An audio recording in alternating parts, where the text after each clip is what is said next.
Welcome back to Count Me In. I'm Adam Larson, and today I have the pleasure of speaking with Laura Paterson, an entrepreneur, author, speaker, and the president of VisionEdge Marketing.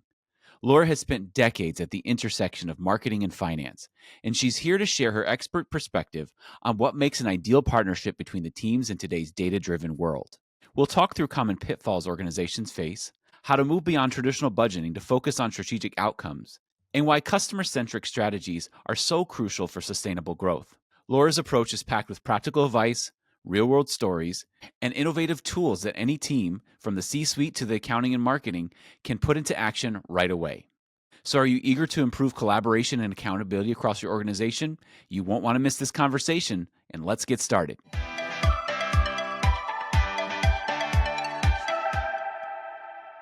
Well, Laura, I'm excited to have you on the podcast today. And you've worked a lot with CFOs throughout your career. And so I wanted to ask you, how would you describe the ideal partnership between marketing and finance in today's data-driven environment? Well, Adam, thank you for having me. And I am delighted to talk about this. Is one of my favorite topics, having spent a huge part of my own career, decades in this conversation between marketing and finance. So Mm-hmm. obviously, like in any business relationship, you got to have some mutual respect. But I think one of the things that gets in the way oftentimes between marketing and finance is language. So as marketers, we have a language around all the things that we create and do, and we like to speak in that language. But finance speaks a whole different language. So Mm-hmm. the best thing to build that relationship, and I believe it falls on the shoulders of those of us in marketing, is to be business people first and learn and speak the language of business when we're talking with finance people. And the best partnerships, when they're working together, they are able to eliminate a lot of random acts. Those are those fragmented, sort of reactive things that pop up in the marketer's world almost every day because we have so many new ideas and new opportunities, but they can really drain our resources and dilute our impact. And by having a strong and solid relationship and partnership with finance, we can make sure that we are picking the right things that make the most sense for the business. Because, for example, segmentation, which takes a lot of data to do really good, whether it's customer segmentation or market segmentation. Gartner did some research and found that when you have poor segmentation, it can cost your company like 30% in revenue. So we're not talking about a small amount of money. So if Yeah. marketing and finance can use data, which we both are very comfortable doing, or should be at this point in time in the world, very comfortable with data, we can use that as a bridge. And by working together, we can actually move beyond the idea of just budgeting as a relationship to actually a collaborative relationship around growth and accountability, making sure that every investment that marketing is making on behalf of the company is purposeful and measurable. So I like that data driven, is a huge thing, especially, in our world with so much data that's out there and there's so much to sort through, which means having good data analytics and a good team looking at that is hugely important. But I think I wanted to start with, before we dig into that too much is, how do you break down that? Like, how do you break down the communication walls? Because a lot of times the larger your organization is, the more silos are put up. The smaller the organization is, kind of the more connected people are. But how do you break that silo down and kind of really work on that language difference and connecting everybody? That's a good question too. And one of the things I think that's important that you said is we have a lot of data. But Mm-hmm. the real challenge is to have insights from that data. Yeah. So oftentimes the way to begin is to have a conversation about, here's the data I have, here's the data you have. What is it what are the insights we're getting from this data? And how can we translate that into something that it can enable us to grow the company or offset the competition or create a better experience for the customer, whatever those conversations might be. And if you can speak in those terms from the perspective of the insights from the data, you can Mm-hmm. build a much stronger relationship because finance can talk in those terms, right? They can Yeah. talk about, I see that we have this issue, this challenge that's creating more friction or more in the relationship with customers and our ability to serve them, or creating a greater effort in our ability to engage with them. That's what the data is telling us, which is why in marketing we want to do X, which is going to cost Y. But if we do that, it will have this result. So if we can speak like that, finance Mhm. gets that.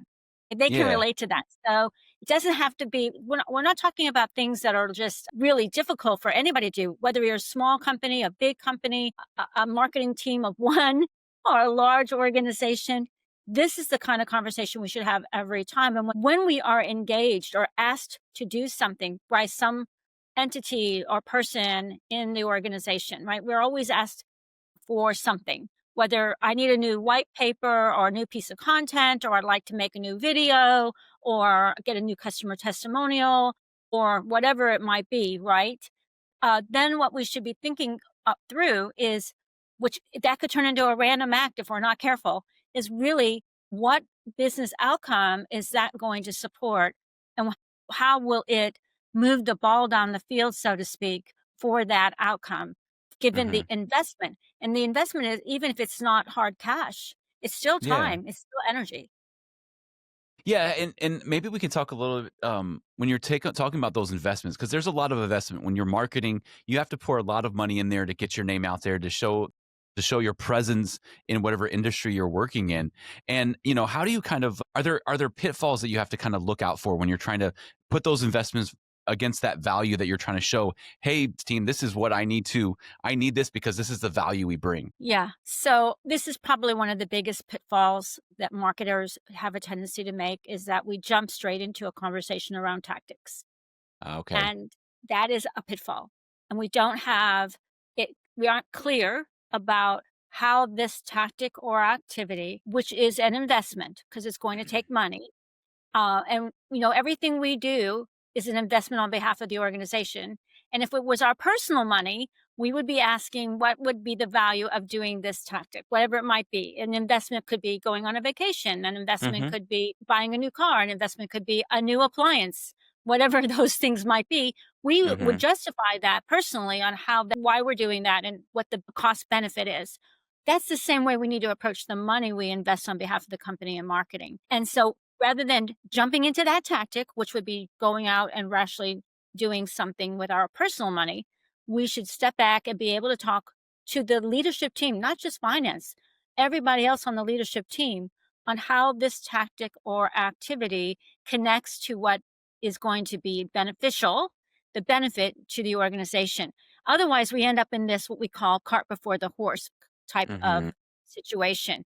And when you end up with cart before the horse, that's where those random acts can bite us in the butt. So random act could be launching a campaign or a program, but don't have really clear, measurable objectives that are tied to some kind of result for the company. And I think I read that MIT Sloan says that random, non customer centric initiatives cost B2B companies, I don't know about B2C, hundreds of thousands of dollars a year. Mhm. So the antidote, how do you overcome this pitfall? Be disciplined, be customer centric, think about the investment in terms of the purpose and result it's going to produce for the company. Mhm. Yeah, that makes a lot of sense.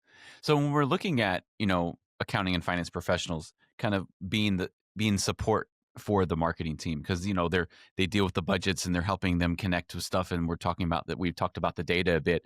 Are there different ways that team can help identify and track the right indicators for the campaign success with marketing team? Okay, so are we talking about what, I want to be clear in our mind what we're looking at here. Mhm. So accounting, when marketing was first asked to be accountable, we looked way back when, Adam, and you and I can relate to way back when. We looked up the word accountable and it says, oh, to account. And so we said, Mhm. oh, to account means we just need to count things. And so we started thinking about what we could count. But Yeah.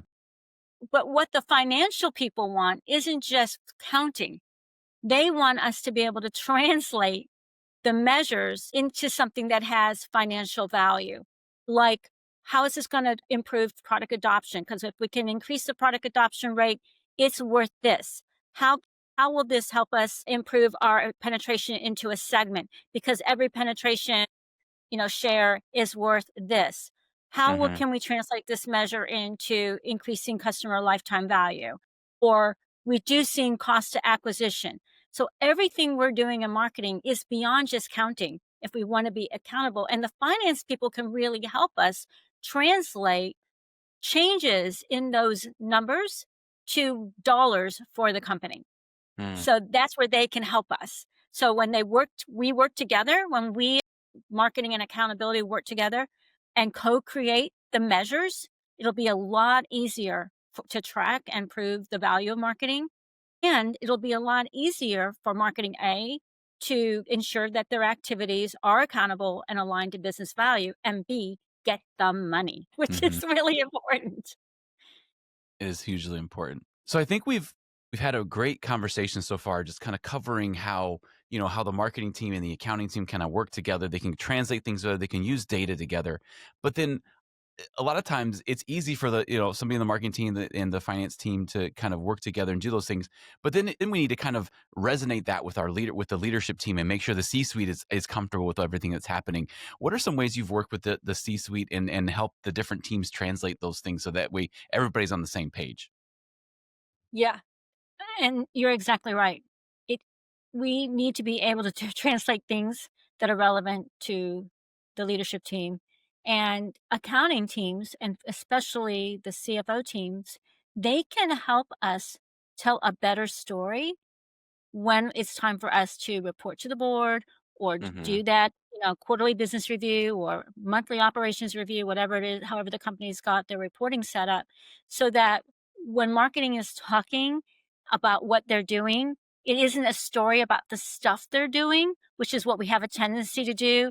We did these events this last quarter and we had this number of people come through our event, or we or attend our event or register for our event, we publish X number of blogs this quarter, and this is how many people read the blog or shared the blog, right? That's what we tend to do in our reporting. Mhm. Accounting can help us convert those stories into financial terms so that the stories will resonate with the leadership board, like saying, we were able to drive X number of new conversations which will went into the pipeline that represent X potential new appointments for salespeople as a result of these events or things along those lines, so we can tell a better story for the Mhm. leadership team on how what we're doing and how it ripples beyond what we did in marketing to the rest of the business, so it's relatable. So, "Oh, I see how what you're doing is having an impact on the sales team. I can see what you're doing is having an impact on the strategic account team. I see what you're doing is having an impact on accelerating the number of conversations that we might have, or any number of different things." That's what we want them to be able to do, not just see all the great things we are producing and be seen Mhm. as producers of stuff. And that's what we end up becoming if we're not careful, producers of stuff. Yeah, and when in those conversations you're talking about, a lot of times those are connected to the budget. And when you and I first talked, you were very passionate about, "And let's move away from budget conversation, from light items to strategy." And so maybe we could talk a little bit about that because I know every organization has their own budget, has their own way of budgeting. But I think you're right that we need to move away from just focusing on individual line items and kind of what is the outcome that we want to get to?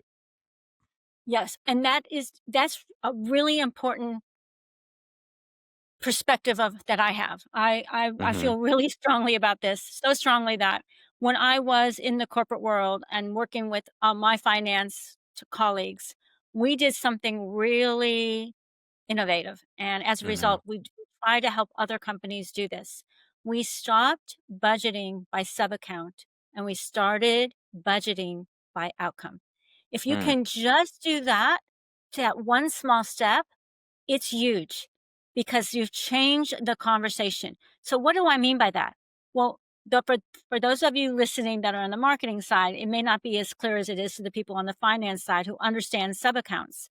But in Mhm. marketing, the sub-accounts are those line items that say PR or advertising or social media or content marketing, whatever those line items are in the budget that you have allocated X number of dollars for by month or by quarter, and then that rolls up into the marketing budget. But Yeah. when we think like that, everything that we're doing, the stuff, the activity is distributed across those sub accounts, but not tied to any business outcome. So, what I did in my career and what we try to do for our customers is think about budgeting by outcome. This is a pretty innovative idea. So, everything that you are spending is connected to an outcome. So now you can see exactly what you're investing in that outcome, and if you make changes to the strategy or the programs or the tactics or the activities or the dollars, you can now see what that might do as to the result you're trying to produce, the financial result you're trying to produce for the outcome. So let me see if I can make it kind of real. Let's say that one of the things a company wants to do is acquire X number of net new customers in their existing top 3 market segments. So they want whatever next number in each of their 3 existing market segments. So now they know exactly how many customers, what kind, and they're new and in what markets. And that's gonna be worth X number on an average order value of Y, that's worth X number of dollars. And marketing's job is to create some X number of conversations specifically with customers who match that criteria in those segments. And Hmm. everything marketing is going to do is going to be tied to that. So that's marketing's outcome. And it's going to be X number of dollars. And everything below that is what they're going to spend to do it. And if we achieve it, then within the parameters of the dollars, now we Yeah. can measure that against what the financial value of the outcome was. So it becomes a very real way of looking at marketing in a much different and more meaningful way than just talking ROI, because now we can really connect it to a business result. And it forces a different kind of alignment than what we often see. So LSA Global did a report that said that, highly aligned companies grow revenue 58% faster, and they're 72% more profitable than less aligned companies. And aligning around outcomes is one of the easiest things to begin to think about doing. I'm not saying it's an easy thing to do, but visually, it's something that every company can get, and you can Hmm. use visual tools to help you do it, right? So your performance management dashboards can help you, and that helps everyone see what the direct connections are. And now the conversation is less again about the budget and more about the strategy that we're going to do to achieve the outcome. So it becomes less transactional in your Hmm. relationship with finance. Yeah, it becomes less transactional. It would be interesting to have you on a panel with a bunch of people who do budgets for a living, and to like really get into the nitty-gritty of how that would work, because I'm sure that they would have opinions on what you're saying, and it would be really interesting. I wonder, have you had those conversations with people who are really into their budgets, and how do those conversations go? Well, so it does create some challenges for the finance Mhm. organization because their reporting is like if you're in a really, really big company and you're Mhm. in one of the lines of business and you start this thing and change like so what we did, I was really fortunate to have a finance partner who was open to this idea. And so we just arbitrarily called the PR sub account line outcome one and the advertising sub account line outcome two. And, Okay. whatever, the event sub account line outcome three. We just labeled them that for our purposes. But Enrique knew that that was going to create roll up challenges because really it wasn't advertising dollars or PR dollars or event dollars. It was these outcomes. So he was doing probably some other kind of tracking just to keep things, legit for the roll up, but it definitely helped us get an understanding of what we were spending by outcome, when we were spending it, and what those total expenditures ended up being compared to what the results were. That's really cool. Yeah. It was Um, cool. So we have a tool, we have an application called Excellence that allows our customers to do exactly that. So they don't have to get their finance people to change the sub account charts, which could, that you're going to get pushback from. It's just inside the application and it creates an outcome based budget for you. wow. So let's talk a little bit about, Vision Edge Marketing, your organization. So you've been around for over 25 years, and you focus on data measurements, performance, and all those things. How is kind of your approach changed, because real time analytics, digital transformation, you know, the rise of AI and agentic AI, which you and I were just talking about. How has that kind of changed your approach as technology is constantly changing? Well, it has changed our approach in some ways, but in other ways, not so much. Because our whole philosophy is that customers that a customer-centric strategies are the only way to grow. And getting you and thinking about growth in customer-centric terms is not going to be impacted by AI or technology. It may You may use AI and technology to help you achieve them, maybe achieve them faster or achieve them more affordably. But Hmm. the real strategy, like making a decision that these are our X number of best customers and they are the ones that we want to invest in and help and figure out how they can help us and how we can help them with the product roadmap. So we want our next innovations to support these top 50 companies, for example, right? That would be something you would do as a result of looking at your data, that they're the ones who typically are driving your innovation. They're the ones who are making the requests for, additional capabilities, or they're the ones that are sharing their innovation roadmap and you're building your roadmap to them. So that wouldn't be something you would do differently as a result of AI, but your Hmm. data might inform you of that. And then you would build out what is the strategy for doing that? And is that what we want to do? Kind of conversation. So that would be an example potentially that isn't really any different in what we've been doing for the last 25 years, but how we go about getting the data or how we go about analyzing the data or how we go about putting strategies and tactics together or tactic programs and tactics together, that might change. There may be more online things and less virtual in-person things potentially. There may be different kinds, more podcasts, potentially Hmm. as an activity, depending on what that might look like. So I would say that implementation may have changed some in terms of approach, but what we Hmm. do hasn't really changed, and companies still have a long way to go to get more customer centric out there, particularly B2B companies. So when you say customer centric, what do you mean by being more customer centric? So customer centric is about, I'm glad you asked this, Adam, because people say, oh, so you just want us to do whatever customers want. That's not really what customer centricity is. Customer centricity is not about catering to every whim of every customer. Customer centricity is about keeping your customers' success requirements in mind in the decisions that you're going to make for your business. That if you can improve customer value, then you will improve business and shareholder value because customers are what pay the bills, Hmm. right? So by being customer centric, what you're saying is, do we understand what success is for the customers we serve? And how we can help them achieve that.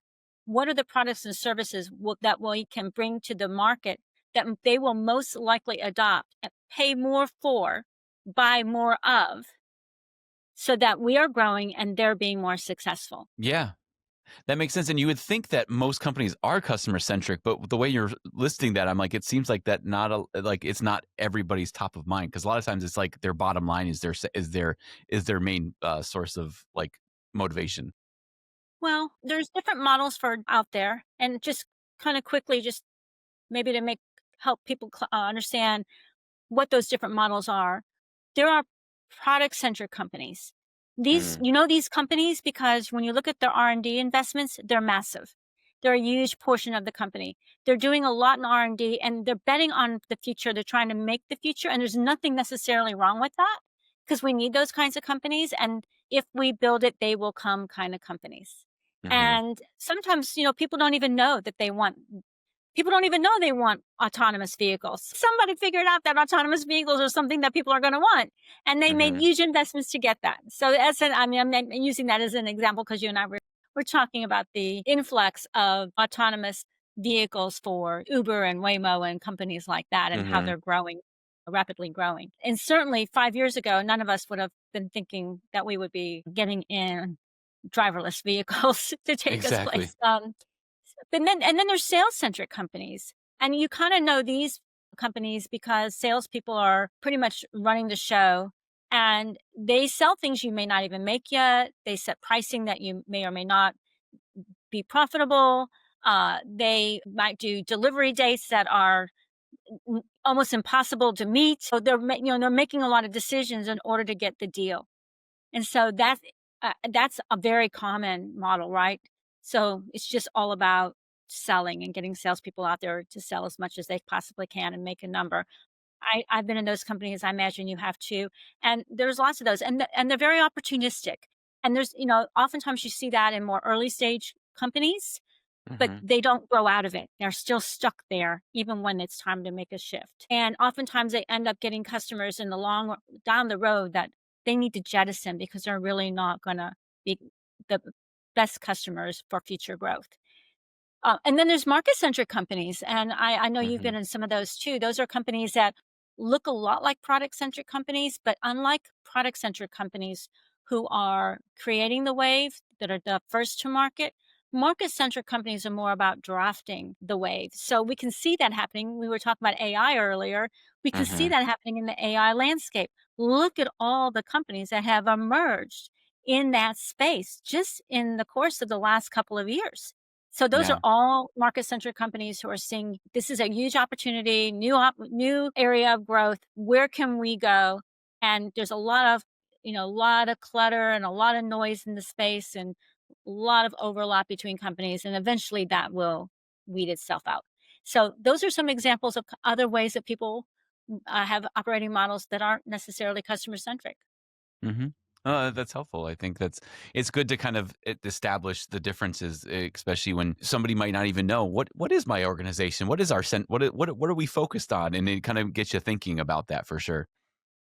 I can usually tell by when I start asking them what their measures are going to be of success. Hmm. And I can usually tell if when I start asking the question, do you know what success is for your customer? And do you know what success is for their customers? And if they Mm. don't begin to know some of the answers to those kinds of questions, then odds are they probably have some things they need to revisit. Now, with all the tools and the strategies that we talked about today, are there certain types of companies that work better with these strategies, or can this be applied no matter what your focus of your organization is? This can be applied to any company. Hmm. Uh, Being customer centric is not dependent on what kind of market you're in. Hmm. I would say that companies who have complex products that require a consultative sell, which is often the case in B2B manufacturing or Yeah. technology, life sciences, medical devices, logistics, those kinds of companies, that they should be at the forefront of embracing customer centricity because they'll reap the greatest benefits compared to a company that's maybe selling. I always use this because I sold chocolate when I was young, the world's finest chocolate. So selling a chocolate bar, it's a little bit more transactional. Yeah. It doesn't require a consultative sell typically, and, there's not a lot of buyer's remorse if you buy it. You might have remorse over the calories, but not necessarily over the money. Definitely. Laura, this has been a great conversation. And I want to kind of end with, for CFOs or even just finance and accounting leaders within organizations, like maybe one thing they can do today to help build a stronger, more strategic relationship with their marketing counterparts? Sit down and take a look at the marketing plan and see if you can draw a straight line from a business outcome all the way down through the activities and tactics for that outcome in the marketing plan. And if you can't, that would be the place I would begin. That's powerful because it's such a simple thing, but if you can't do that, then it creates a whole world of a roadmap almost of how you can start working together better in a sense. Yes. And it will help the finance people and the marketing people see what do we need to do to get the right Hmm. things lined up and in the right buckets. Hmm. And it will improve that alignment and change the conversation. It will completely change the conversation with your finance organization. Definitely. Well, Laura, I appreciate you coming on the podcast. Thank you so much for sharing your expertise with our audience today. It's my pleasure. Thank you for having me, Adam. This has been Count Me In, IMA's podcast, providing you with the latest perspectives of thought leaders from the accounting and finance profession. If you like what you heard and you'd like to be counted in for more relevant accounting and finance education, visit IMA's website at www.imanet.org.